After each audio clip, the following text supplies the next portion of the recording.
समस्त को नमस्कार जय जगन्नाथ आशा समस्त भल थे।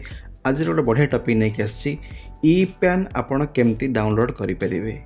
आपण कहे ई पैन कौन ई पैन माने होची भावतु आपन इंस्टांट पैन दरकार होची आपण बैंक को जाइछंती बा कोठी काम रे जाइछंती सेमान कहछन आपनकर पैन नहीं आपन को बड़ अमाउंट ट्रांजैक्शन आमे कर दे परिबु नाही। एबे कोन होची प्राय तो बैंक रे जदी आपनकर जीरो अकाउंट खोलछंती ठीक अछि जदी किछि बड़ करबा को चाहछंती बड़ अमाउंट थोइबा को चाहछंती बा उठीबा चाहछंती आपनकर पैन कार्ड थिबा निहाती जरूरी। तो जदि मो पैन कार्ड एबे बनैबी तो मते मिनिमम 15 दिन टाइम लागिबो घर को फिजिकल कार्ड आसीबा पई। तो मो करिबी कोन मते सांग सांग दरकार पैन कार्ड। तो आपन सरल उपाय कहि दउछि आपन घरे बसिक आराम से करि परिबे इंस्टेंट पैन। आपनकर भावंतु आजि कले तो आपन काली ई पैन मिलि जिवो आपन मेल आइडी आसी जिवो। तो आमे देखिबा केमती स्टेप बाय स्टेप केमती आपन करि परिबे।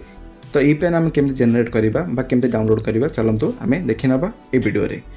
तो कहवा अनुसार फास्ट आम जावा गूगल क्रोम खोल सारा पर आपन टाइप करेंगे इनकम टैक्स लॉगिन बा इनकम टैक्स खाली करंतु हे जो किसी दरकार नहीं जमती मुझे टाइप कर टाइप करेंगे।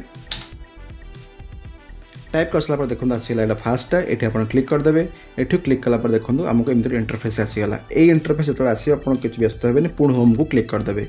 होम को क्लिक कलापर देखो ये बहुत सारा इंटरफेस आसीगला। ई पैन लिखाई ये बहुत सारा देखे केत मुझे टोटाल प्रांजल भाव बुझे फास्ट टू लास्ट कौन कौन देती जेहेतु आज टॉपिक आम ई पैन डाउनलोड करवा। तो ई पैन को आम क्लिक करवा। ई पैन को क्लिक कर सारा देखो आउ इंटरफेस खोलीगला। यहाँ हूँ गेट न्यू ई पैन जदि आपंकर पैन कार्ड आपन पाखे ना बा अर्जेंट आपको 2 दिन भितर दरकार हो पैन आपड़ यहाँ get new e PAN click करेंगे। सिंपल स्टेप मुझे खाली कहीदे आप गोटे वीडियो करने दरकार नहीं आप बुझे दूसरे केमती करेंगे। गेट न्यू ई पैन को क्लिक करेंगे। क्लिक कर सारापर आपणकर आधार नंबर ये पुट करेंगे। तो ये आउ गोटे इंपोर्टाट कथा कही रखुच्छी जो मान आधार रे बापा ना लिखा ना बा बापा ना मेंशन ना जदि आप न्यू ई पैन करेंगे 24 घंटा पर जोड़ा आसो अपन पाखक से भी आपण बापा ना लिखा नापाई आपड़ कौन करेंगे न्यू फिजिकल पैन आपड़ अप्लाई करने को पड़ो बा डॉक्यूमेंट स्कान बेसिक आप करेंगे। मो चैनल वीडियो अच्छी आपड़ केमती pan step by step apply करेंगे बहुत ब्रीफली मुझे देदेची आपड़ करेंगे। आउ गोटे कथा ये कही रखुच्छी आपणकर ई पैन रे साइन आसब ना जदि आप चाहते जे मोर पैन रे साइन भी दरकार बापा ना भी दरकार तो आपड़ ई पैन को अवॉइड करूँ आपड़ फिजिकल रे जातु एटा बेटर हम मो चैनल रे अच्छी देखिपारे केमती आप ई पैन करेंगे।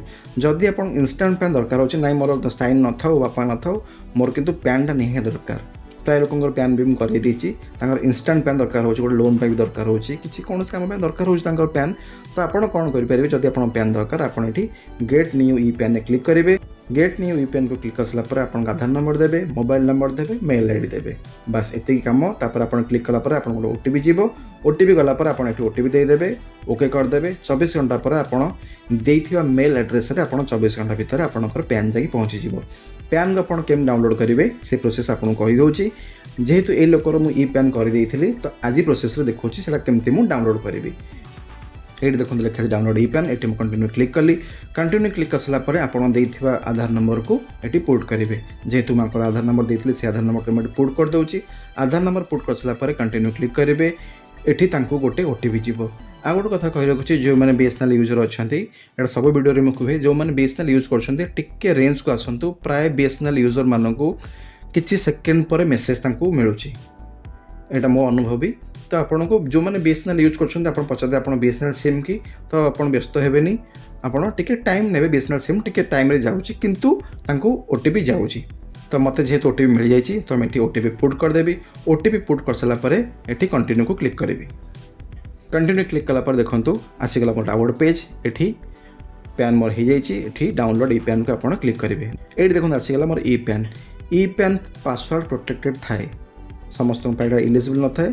तो आप कौन करेंगे ई पैन रे बा आपन आधार कार्ड रे जो डेट ऑफ बर्थ थी डेट मंथ ईयर भावतु 1/1/1980 तो आप 01/01/1980 आप लिखे जेहेतु आंकर डेट ऑफ बर्थ जहाँ मुझे लिखिदेली।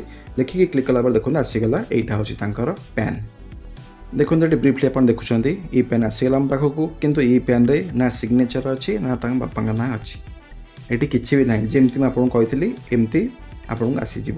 ଆପଣ ଏଇଟା ଦେଖେଇକି ଆପଣ ସବୁ କାମ କରିପାରିବେ, କିଛି ଅସୁବିଧା ନାହିଁ, ଆରାମସେ ଏଇଟା ହେଇଯିବ।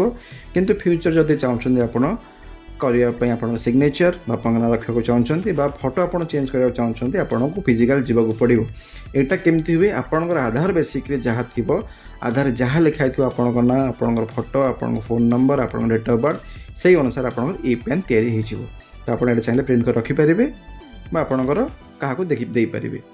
ତ ଏଠି ଦେଖନ୍ତୁ ଆଉ ଗୋଟେ ବ୍ୟାକ୍କୁ ଯିବା। ବ୍ୟାକ୍ ଗଲା ପରେ ଦେଖନ୍ତୁ ଆଉ ଗୋଟେ ଇଣ୍ଟରଫେସ୍ ବହୁତ ଦେଇଛି। ଆପଣ ଚାହିଁଲେ ବି ନିଜ ପ୍ୟାନ୍ ଆଧାରର লিঙ্ক ବି ଜାଣିପାରିବେ, লিঙ্ক ଆଧାର ଲେଖା ଯେଠି ଜାଣିପାରିବେ, লিঙ্ক ଷ୍ଟାଟସ୍ ବି ଜାଣିପାରିବେ, ପ୍ୟାନ୍ରେ ମୋର ଆଧାର লিঙ্କ ଅଛି କି ନାହିଁ। ମୋର ଭିଡ଼ିଓ ଆଉଟ୍ କରିଛି, ଆପଣ ଦେଖିପାରିବେ, ମୋ ଚ୍ୟାନେଲରେ ଅଛି ଭିଡ଼ିଓ ଯେ ପ୍ୟାନ୍ ଆଧାର ଆପଣ କେମିତି ଜାଣିପାରିବେ ଯେ ଆପଣଙ୍କ ପ୍ୟାନ୍ ଆଧାର ଲିଙ୍କ୍ ଅଛି କି ନାହିଁ। ଏବେ ତ ଗଭର୍ଣ୍ଣମେଣ୍ଟ 1000 ଟଙ୍କା ଫାଇନ୍ କରିଦେଇଛି, ତ ଆପଣ ଜାଣିପାରିବେ ସେଠି ଆପଣଙ୍କ ପ୍ୟାନ୍ ଆଧାର କେମିତି ଲିଙ୍କ୍ ଅଛି। ତ ଆଜିର ଭିଡ଼ିଓରେ ଆମେ ଶିଖିଲେ ଆମେ କେମିତି ଡାଉନଲୋଡ଼ କରିପାରିବା ଇ ପ୍ୟାନ୍ ବା ଆମେ ଆପ୍ଲାଏ କେମିତି କରିପାରିବା ଇ ପ୍ୟାନ୍। ଯାହାର ଅର୍ଜେଣ୍ଟ ଦରକାର ସେମାନେ ଇ ପ୍ୟାନ୍ ଆପ୍ଲାଏ କରିକି ନିଜର କାର୍ଯ୍ୟ କରିପାରିବେ। ତ ଯେଉଁମାନେ ଆଜି ନୂଆ ଅଛନ୍ତି ଭିଡ଼ିଓରେ ସବସ୍କ୍ରାଇବ୍ କରିନାହାନ୍ତି ଦୟାକରି ସବସ୍କ୍ରାଇବ୍ କରିଦିଅନ୍ତୁ। ଆପଣଙ୍କର ଗୋଟେ ସବସ୍କ୍ରାଇବ୍ ମୋତେ ମୋଟିଭ୍ ମିଳିବ, ପାୱାର ମିଳିବ, ଆଉ ଗୋଟେ ଭଲ ଭଲ କାମ ବା ଭଲ ଭଲ ଭିଡ଼ିଓ ନେଇକି ଆପଣଙ୍କୁ ଆସିବି, ଇନଫର୍ମେଟିଭ୍ ଭିଡ଼ିଓ ନେଇକି ଆସିବି। ତ ଆଜିର ପାଇଁ ଏତିକି, ଦେଖା ହେବ ନେକ୍ସଟ ଭିଡ଼ିଓରେ। ଜୟ ଜଗନ୍ନାଥ।